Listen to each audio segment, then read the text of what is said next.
स्वागत है आपका मेरे YouTube चैनल अनविटेक में। आइए बच्चों, हम लोग चलते हैं अपने हाइड्रोलिक्स की टॉपिक प्रॉपर्टी ऑफ फ्लूइड की तरफ, जो कि हम लोग कंटिन्यू रखे थे, जहां पर हम लोगों ने पढ़ लिया था क्या, विस्कोसिटी और काइनेमेटिक विस्कोसिटी। विस्कोसिटी में हम लोगों ने न्यूटन्स लॉ को भी पढ़ लिया था। तो आइए बच्चों, कुछ चीजें जो थी काइनेमेटिक विस्कोसिटी की जो छूटी थी उनको भी देख लेते हैं। थोड़ा वो छूटा था। तो काइनेमेटिक विस्कोसिटी क्या होता है? Dynamic viscosity upon mass density, यानी किसी पदार्थ की शुद्ध गतिक श्यानता, उस पदार्थ की गतिक श्यानता तथा उसी पदार्थ के द्रव्यमान घनत्व के अनुपात होता है। इसकी यूनिट मैंने बताया था क्या, मीटर स्क्वायर पर सेकेंड होती है, तथा सेंटीमीटर स्क्वायर पर सेकेंड भी कह सकते हैं इसको, अगर हम सीजीएस में पढ़े तो। या इसी सेंटीमीटर स्क्वायर पर सेकेंड को हम स्टोक्स भी बोलते हैं। क्या बोलते हैं? सेंटीमीटर स्क्वायर पर सेकेंड को क्या बोला जाता है? स्टोक्स बोला जाता है। इसके बाद देखते हैं बच्चों, 1 मीटर स्क्वायर पर सेकेंड। 1 मीटर स्क्वायर पर सेकेंड बराबर होता है बच्चों क्या, 10⁴ सेंटीमीटर स्क्वायर पर सेकेंड या 10⁴ स्टोक्स, यानी कि 1 मीटर स्क्वायर पर सेकेंड बराबर होता है 10⁴ स्टोक्स। इसके बाद बच्चों देखिए, आते हैं कहां पे, काज ऑफ विस्कोसिटी, यानी श्यानता का कारण क्या है, कि मुख्य कारण श्यानता का है क्या, किस वजह से श्यानता डेवलप होती है किसी फ्लूइड में। तो बच्चों देखिए, श्यानता के दो कारण होते हैं। एक को कहते हैं कोहेशन या कोहेसिव फोर्स, स्वसंजन अथवा स्वसंजन बल, तथा दूसरा कारण होता है MME, मॉलिक्यूलर मोमेंटम एक्सचेंज या मॉलिक्यूलर मास एक्सचेंज के भी कभी कभी कहा जाता है इसे। तो कोहेशन यानी स्वसंजन या कोहेसिव फोर्स, स्वसंजन बल, स्वसंजन अथवा स्वसंजन बल ही क्या है, मुख्य कारण है क्या, किसका, विस्कोसिटी का। और मॉलिक्यूलर मोमेंटम एक्सचेंज यह भी मुख्य कारण है विस्कोसिटी का। लेकिन ये दोनों अलग फिर क्यों हैं, क्या किस फ्लूइड के लिए? तो देखिए बच्चों, यह फॉर लिक्विड लिखा है क्या, फॉर लिक्विड, यानी कि किसी तरल पदार्थ के लिए, किसी तरल पदार्थ की श्यानता का जिम्मेदार कौन है, कोहेशन या कोहेसिव फोर्स है। और किसी गैसियस सबस्टेंस में जो श्यानता का जो कारण है, मुख्य कारण है, वो क्या है, मॉलिक्यूलर मोमेंटम एक्सचेंज। आइए दोनों चीजों को समझ लेते हैं बच्चों। कोहेशन या कोहेसिव फोर्स क्या होता है, स्वसंजन अथवा मॉलिक्यूलर मोमेंटम एक्सचेंज क्या होता है। तो देखिए बच्चों, स्वसंजन अथवा आसंजन बल आप लोगों ने पढ़ा होगा या पढ़ना है आगे, इस टॉपिक के अंत में हम बताएंगे उसको भी। तो बच्चों देखिए, एक होता है स्वसंजन बल, एक होता है आसंजन बल। यदि किसी पदार्थ के समान अणुओं के बीच आकर्षण बल लग रहा है, यदि किसी एक ही पदार्थ के समान अणुओं के बीच और आकर्षण बल लग रहा है, तो ऐसे बलों को हम कहते हैं स्वसंजन बल। तथा अगर दो भिन्न भिन्न पदार्थ के अणुओं के बीच क्या लग रहा है, आकर्षण बल लग रहा है, तो इसे कहते हैं आसंजन बल। यानी कि दो अलग अलग पदार्थ के अणुओं के बीच लगने वाले बल को आसंजन बल, तथा एक ही प्रकार के पदार्थ के बीच लगने वाले अणुओं को क्या कहते हैं, आसंजन बल कहते हैं। तो ये चीज समझ में आई, यानी कि जहां पर आसंजन बल आएगा कहाँ होगा, वह लिक्विड में श्यानता के लिए जिम्मेदार होगा, जहां पर मॉलिक्यूलर मोमेंटम एक्सचेंज आएगा यह गैस में श्यानता के लिए जिम्मेदार होगा, श्यानता का मुख्य कारण बनेगा। इतनी चीजें समझ में आ गई बच्चों। आइए मॉलिक्यूलर मोमेंटम एक्सचेंज को देखते हैं, होता क्या। मॉलिक्यूलर मोमेंटम एक्सचेंज को बच्चों इस तरह से समझा जा सकता है कि जैसे रैंडमनेस, अनियमितता, अणुओं की गति की अनियमितता, रैंडमनेस, यानी कि एक्सचेंज का मतलब जल्दी जल्दी मिक्सिंग होना।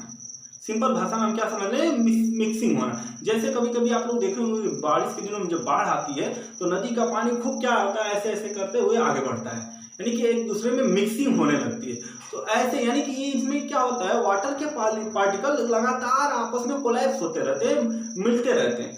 तो ऐसे इस घटना को कहते हैं क्या, मॉलिक्यूलर मोमेंटम एक्सचेंज। और यह गैस में श्यानता का मुख्य कारण है। चलिए बच्चों, अगली टॉपिक हमारी है क्या, effect of temperature and pressure on viscosity, यानी कि श्यानता पर ताप तथा दाब का प्रभाव, कि ताप तथा दाब का हमारी श्यानता पर क्या प्रभाव पड़ता है, ताप बढ़ने अथवा घटने से श्यानता पर क्या प्रभाव पड़ता है। तो आइए बच्चों देखते हैं कि लिक्विड फ्लूइड पर क्या प्रभाव पड़ता है। इसके बाद देखेंगे क्या, गैसियस फ्लूइड पर क्या प्रभाव।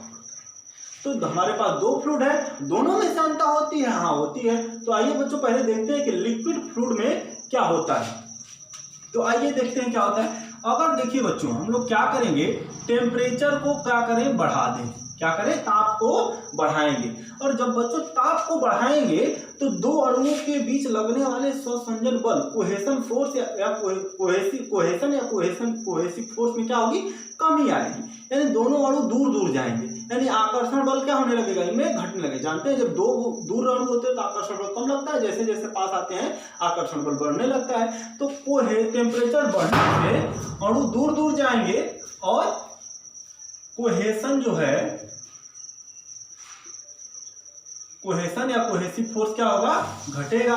और जब कोहेसिव फोर्स घटेगा तो जो हमारी विस्कोसिटी है यह भी क्या हो जाएगी, घट जाएगी।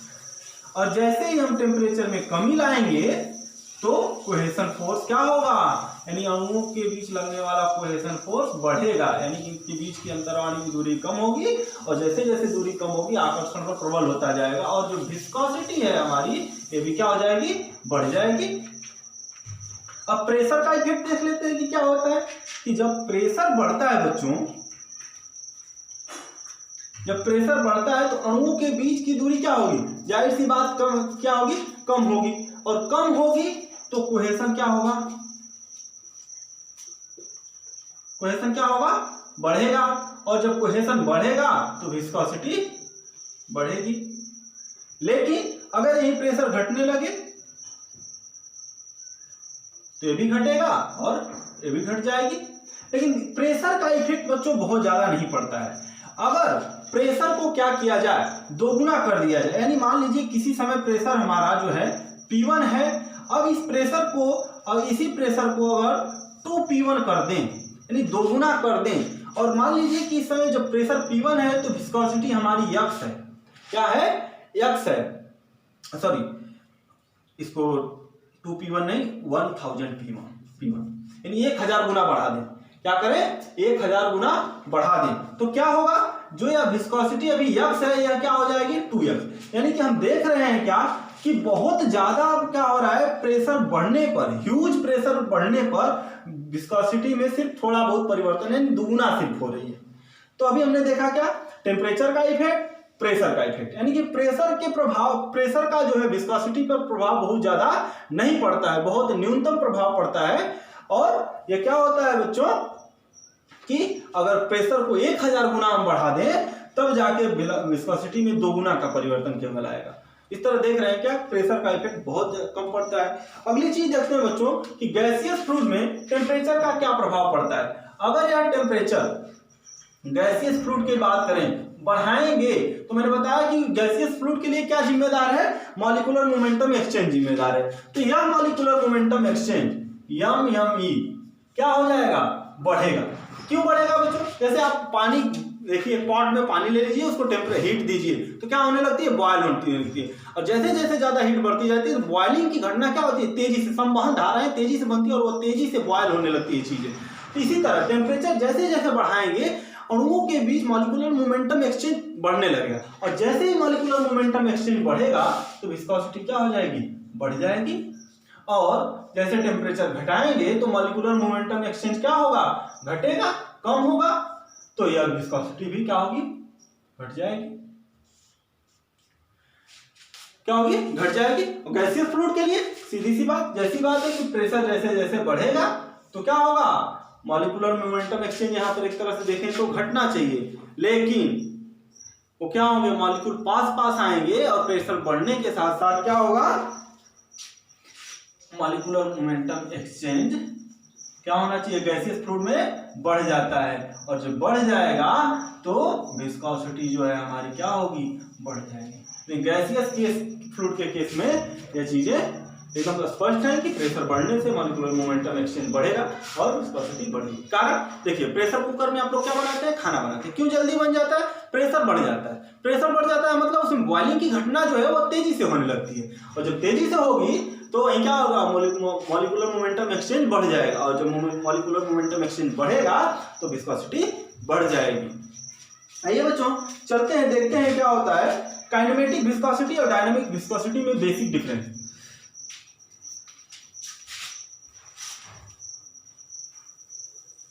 देखिए बच्चों, जिस पदार्थ की, यदि कोई पदार्थ है जैसे वाटर है, इसकी डायनामिक विस्कोसिटी ज्यादा होगी, किससे, डायनामिक विस्कोसिटी ऑफ एयर, हवा के डायनामिक विस्कोसिटी से ज्यादा होगी।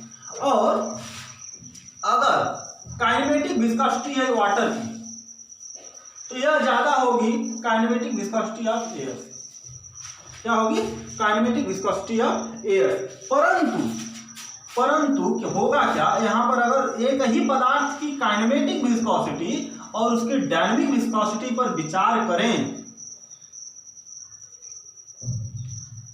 डायनामिक विस्कोसिटी और काइनेमेटिक विस्कोसिटी पर विचार करें तो यह क्या होगा? हमेशा डायनामिक विस्कोसिटी ज्यादा होगी किससे?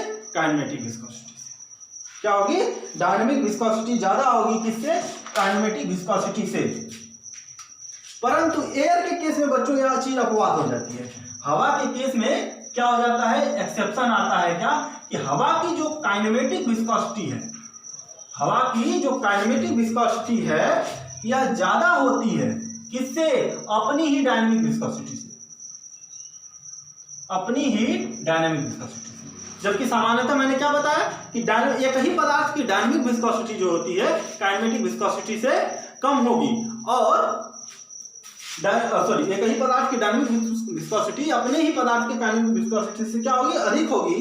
और लेकिन एयर के केस में अपवाद होता है, इसकी काइनेमेटिक विस्कोसिटी ज्यादा होती है डायनामिक विस्कोसिटी से